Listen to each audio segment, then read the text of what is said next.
I summon the powerful Blue Eyes White Dragon. Yes, time for the pure build.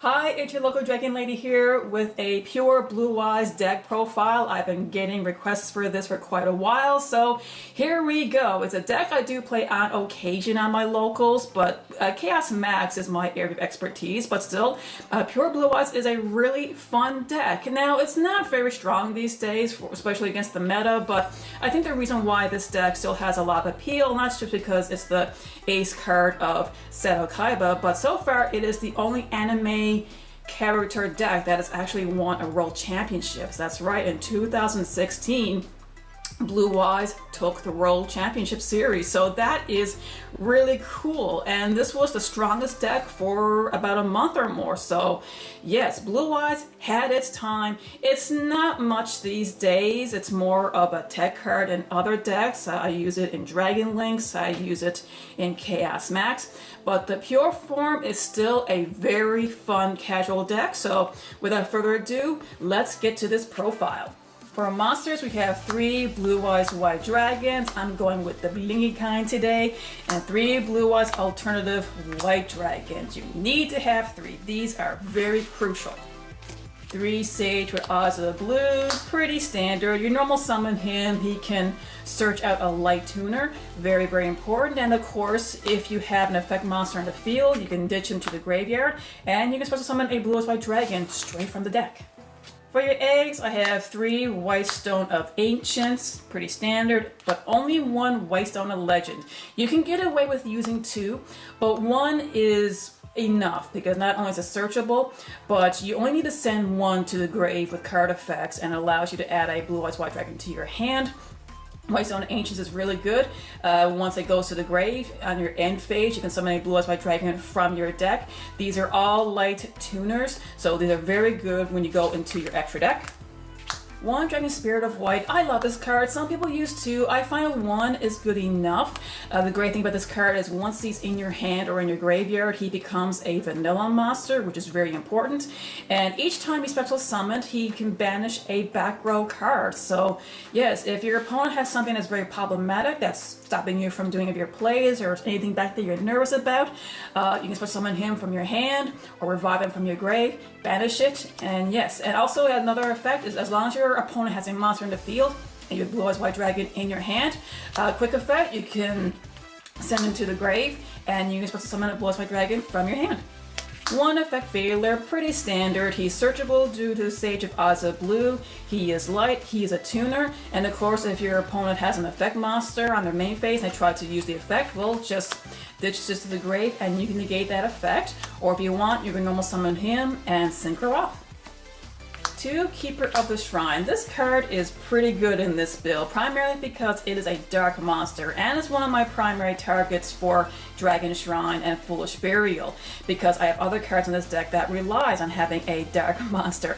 But it doesn't matter because whether this card is in your hand or in the grave, that's when its effect can also go off. If you have a dragon monster on the field, doesn't matter if it's on your side of the field or if your opponent has a dragon, once it leaves the field due to battle or by a card effect, this can be special summoned from your hand or from the graveyard, and if you have a normal dragon monster in the grave, you can take that from the grave and add it to your hand. So it's a great way to recycle your dragon monsters, but the fact that it's dark is a very, very good reason to have it, and I will show you that. 1 Chaos Dragon Labyrinth. Now, of course, you can get this dragon out by banishing 3 light monsters, but I really love the effect for banishing the combination of light and dark monster, which is why the Keeper of the Shrine is so important, where he is a dark. But once you banish the combination of light and dark, you can special summon this guy out, and you can destroy any 2 cards on the field. It can be front row, back row, doesn't matter. one Chaos Emperor Dragon. Same reason why I have Keeper of the Shrine. You only need one dark and one light to get this guy out. Now, of course, he's not that great anymore due to the errata. You can still use the effect if you want to, pay 1,000 life points and nuke the board and hands. The only problem is you cannot use any other card effects for the turn. So if it's a late game and your opponent doesn't have a lot of life points left, sure, you can get this guy out and use the effect. But to me, I like him still because he's basically a free special summon. He's also level 8, so if you have these two guys out, for example, you can always overlay and go into your extra deck. One Amorph Goliath, you can get away without using him, but I just like it because he can be a free special summon with your Heretic Seal of Heavenly Spheres, and if you were to put him into your grave using Dragon Shrine or Foolish Burial and you get a Reborn card, you can just get him out quickly and lock your opponent out from their extra deck. One Glow Bulb, it's pretty standard. It's a great card to get out your Synchro monsters and then some. For Magic, we have 3 Melody Awakening Dragon. Very standard, very crucial. He searches out your Blue Eyes White Dragons, and he also searches out your Chaos Emperor Dragon and the Chaos Dragon Lavenier. You want 3 trade-in for draw power, very easy to use. Almost every dragon you have is level 8, so yeah, very, very standard. 2 Dragon Shrine and 1 Foolish Burial. You can probably get away with using only 1 Dragon Shrine, but I like 2 to cover my bases. There are certain dragons you really want to send to your graveyard as soon as you can. Great thing with Dragon Shrine is if the first dragon is a normal monster, you can send another one to the grave. Important targets would be Dragon Spirit of Void because it becomes a normal monster once it's the grave.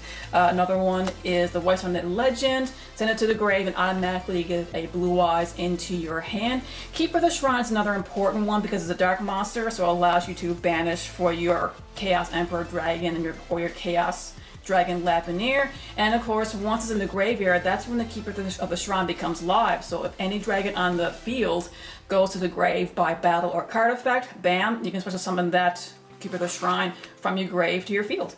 For Revival, we have 3 Return of the Dragon Lords. You must have 3. This card is crazy. You can special summon any dragon that is level 7 or 8 from your graveyard, and as a bonus effect, once it's in your graveyard, if anything were to happen to your dragons, you can just banish it and you can protect it.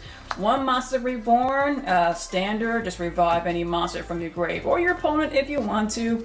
1 Silver's Cry, 1 is enough. You're not going to have many normal vanilla monsters in your graveyard, because your Blue Eyes White Dragons and your Dragon Spirit of White. It's also a quick play, so if you want to, you can have it set, and if your opponent were to do anything, like set a back row, okay, flip it up, special summon your Dragon Spirit of White, and you can banish that back row.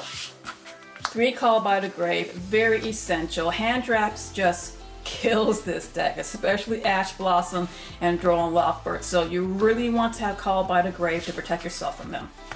And 1 for 1, because you have a lot of level 1 tuners, it's easy to get them out and you need it to synchro off. And the primary target, of course, is the Glow Up Bulb.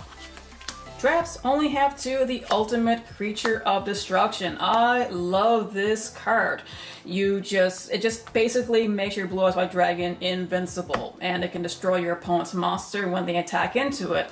And what I love about this card, it is recyclable.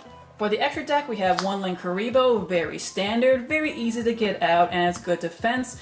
If you just normal summon one of your eggs, link off and Linkuriboh, get the effect of your egg. And of course, when your opponent were to declare a battle, just tribute this guy off and it turns their attack power into 0 for the rest of the turn. 1 Heretic Seal of the Heavenly Sphere. This card is crazy. You only need 2 dragon monsters to special summon this guy. Opens up 2 spaces on your field, and it's a free bounce. So if your opponent has a problematic card, tribute this card off, bounce it back, and the target I always use to special summon from the deck is the Amorph Goliath, so that way I can lock them out of their extra deck, at least for a little while.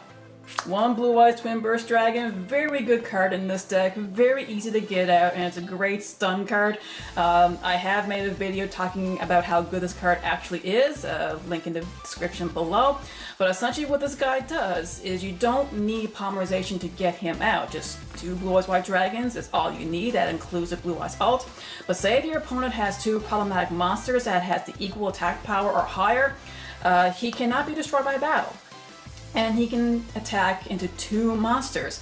But if the monster is equal or more powerful than Blue Eyes Twin Burst Dragon, he automatically banishes them, and it's a non-targeting effect. So one example I always love to give is, say if your opponent has 2 Blue Eyes Chaos Max Dragons out, you can banish both of them. You will still take damage, but he will still live. So yes, very good card. People underestimate it all the time. For your synchros, we have 2 Blue Eyes Spirit Dragons. Very important card, very standard. He's really good at negating any graveyard effects that your opponent may do. You can also tag him out for a light synchro monster on either turn. You can tag him out for Azure Eyes Silver Dragon, another easy one to synchro summon even without the Blue Eyes Spirit Dragon. The great thing about Azure Eyes is he protects all your dragons from being targeted or being destroyed by card effects, but it's only temporary, so don't rely on that effect for too long. 1 Black Rose Moonlight Dragon, very good. Once you can take your spirit out for Moonlight, and once he comes out, you can target a monster your opponent controls and just bounce it back to their hand or extra deck. Very, very good effect. 1 Stardust Spark Dragon, he can protect himself from being destroyed once per turn. Very good. Also light, very good target for Blue Eyes Spirit Dragon. 1 Crystal Wing Synchro Dragon, he is insane. He's really good if you're in a bind. Once he comes out, once he battles a monster that has been special summoned that's level 5 or higher, he gains their attack power, so he's not something you can really beat over. And he's also free negate, so once per turn he can negate a monster effect. And 1 Cloud Castle for your Cloud Castle play. I'm sure most people know how that works by now. For your XCs, 1 number 38 Hope Harbinger, Dragon Titanic Galaxy, very standard rank A. You only need 2 level 8 monsters to get him out, and he's a free negate for a magic card. So once per turn, you can negate and absorb a magic card as material. You can detach, and an attack has to be directed to this guy. So depending on what monster it is, your opponent will take damage. Number 90 Galaxy Eyes Photon Lord. This is a card to switch back and forth between a lot. He's still very easy to get out, but he's also a free negate depending on what you're going against. Galaxy Eyes Cypher Dragon, very easy card to get out. You can also take control of one of your opponent's monsters, and you can use him to rank up into Galaxy Eyes Full Armor Photon Dragon.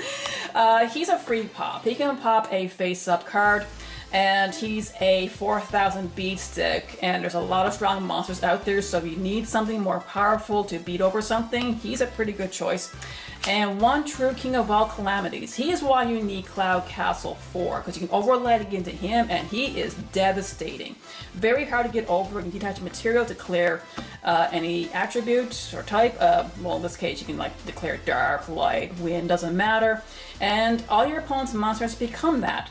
And they cannot attack, they can't use their effects, so he can be a very great stall card depending on the situation. But yes, when it comes to extra deck monsters, I usually go for this guy or for the Crystal Wing, because they're just very, very tough monsters to get around. For the side deck, pretty standard. I have 3 Ash Blossom and Joyous Spring.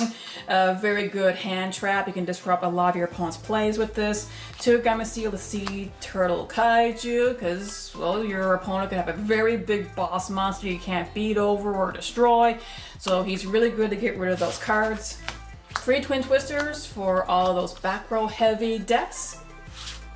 3 Infinite Impertinence. This card is very, very good, especially if you're going against anything in the metagame. Very good disruptor. You can negate a monster effect, and you can stop the activation of a back row in the same column. 3 Royal Decrees. I'm sure you noticed that this deck utilizes very, very few trap cards, and with back row decks making a comeback, I think this is going to become a staple eventually in side decks. And 1 Skill Drain. Normally I used to main deck this, but because it's a one-of, I decided to side deck it for now. I'm rarely able to utilize this card, but it's still very good, and I sometimes put it in depending on the matchup. And that, my dragons, is my pure Blue Eyes build. Nothing dramatic on this. Again, there's really very little in Blue Eyes builds that hasn't really been done before, but what do you all think? What would you change, and what do you do in your Blue Eyes build? Let me know in the comments below, and remember to be a good sport. Play the game, not the fame. See ya! Thanks for watching! If you like what you see, subscribe and be sure to click on the bell for notifications. You can also check me out on Facebook. The link is in the description below. Happy dueling!